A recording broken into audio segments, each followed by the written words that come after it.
Hello, Excellence family. Welcome to Title Tuesday. Hope everybody's doing well and having a great week. For those of you that don't know us, I'm Danny Barnes, Director of Agent Relations, and I'm here with Paul Sardone, real estate attorney with Excellence Title.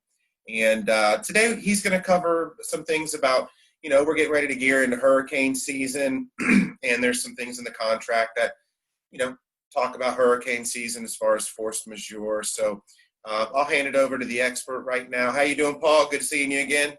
Good, thanks, Danny. How you doing? Cool, man. Yeah, Thanks for doing this. happy to be here with you guys.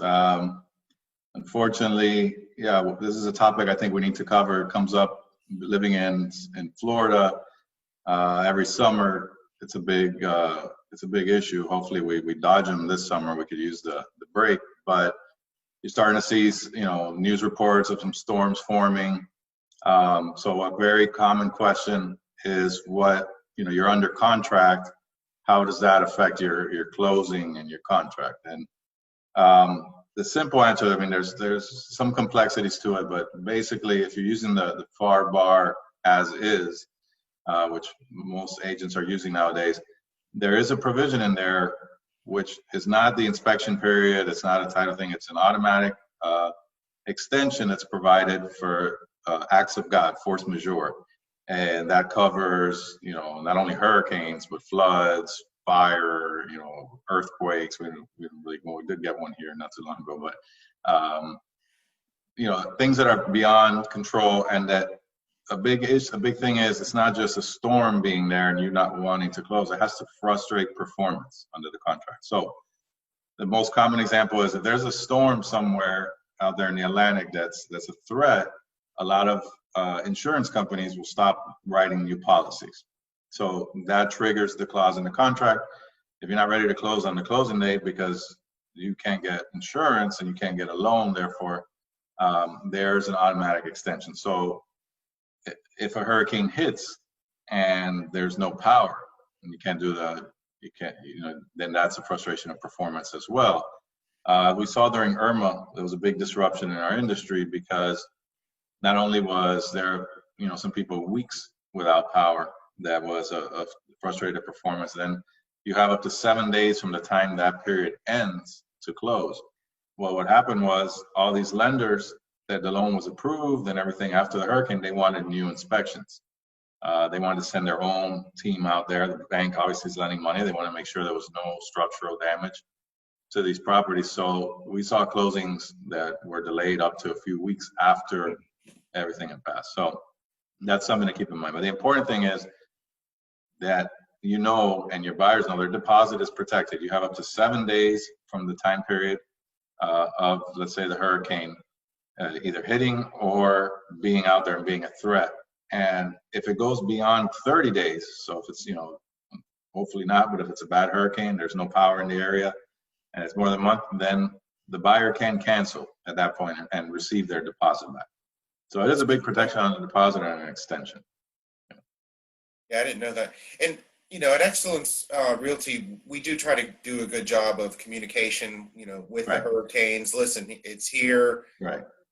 Be careful, hunker down. And Right. So if you run into a case, and I have seen it, where buyer, sellers, a storm is coming, they may get antsy and want to close, and start threatening a buyer, saying, if you don't close on the closing date, we're canceling the contract and taking your deposit. They cannot do that. It's important for the agents to know. Obviously, we're there, for legal questions, but in the event that we're not involved in the deal or somebody, then they know it's, I think it's 18G of the contract that provides the force majeure standard. So that's an important thing to know, because I have seen that. I mean, if you're selling a property and the storm's coming, you want to close. But if you're a buyer, you want to wait and see. And the timing of it depends on where the storm is and how it's impacting. It can't just be that your buyer's nervous because he saw on the Weather Channel that there's a tropical depression and wants to wait and see. That doesn't trigger the force majeure.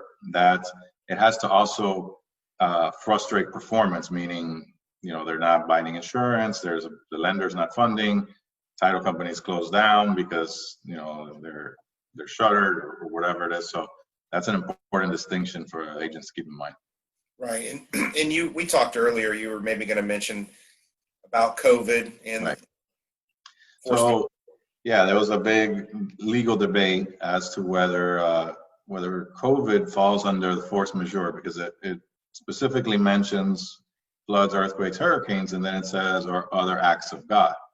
Now, the problem with COVID is, even if it is determined an act of God, which it may well be, um, it has to also frustrate performance, like I mentioned with the hurricane. So when early on, when it first started, people that tried to get out of the contracts, so we were not forced to shut down. If title companies have been forced to close and hadn't been deemed an essential business in Miami or in Florida, for example, then you could say, well, my performance is frustration of performance, which is another theory to get out of a contract.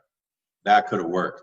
But with COVID, it's something that's going to be determined by the courts, but courts are very reluctant to grant people exits from a contract under these type of provisions. So I think with the COVID, your best bet for your agents is use that new addendum, address it. As you said, you guys practice, and it's very important, great communication. And if you're going to need more time, fill out that addendum from the start so it's clear and your buyer's deposits are protected. Yeah, and Yamili Fernandez posted something about that, I believe a month or so ago, the new COVID addendum to all agents and staff. So Right. It's out there. And I'm sure it's in Realty back office too. Yeah, I'm sure. Yeah, it's important to use it because it's, not use it after you're not ready to close because of it. But sometimes a lender, there is a way to out also automatically if a lender won't fund the deal because of COVID, or if all of a sudden we're shut down again and nobody can open, then obviously they can't enforce the contract at that point. But in our current status right now, where some people are working from home, some people are not working, some people are, COVID is not a reason to get out, especially it's already ongoing. If you sign a contract now, 3 weeks from now, you can't try to cancel because, the stock market went down. That's what happened in the beginning when the markets were, I think people were trying to get out saying, well, the future's too uncertain, I don't want to close. Unfortunately, those people were not able to get out of the contract for that reason because there's nothing that prevents the performance. Those are the cases that I'm assuming will go through the courts at some point, especially the big deposit cases. Mm-hmm. So, all right, great information. Anything else you might want to add? No, I mean, that's what I wanted to cover because it's relevant today. It could be within a few days we're looking at something, these things develop quickly. So yeah, there's one out there right now. I'm a big weather guy. I'm always monitoring it, watching the flow and the track. And like I mentioned, we do try to update our agents on, what's coming, be ready, talk to the insurance company. You're also the excellence chief meteorologist. So that's what you're telling me. I am. It's pretty funny. Everybody, it's a running joke with all my friends about I'm jack of all trades, but yeah. I love watching the weather, but we do try to do that with Excellence Realty, keep our agents informed. Yeah. So, all right. Well, listen, thanks so much for joining. And one more thing, if anybody has a title order, it's very simple, excellencetitle.com. And up at the top right, I believe, submit a title order to get started. And they make it very easy. So, Paul, thank you for joining us today.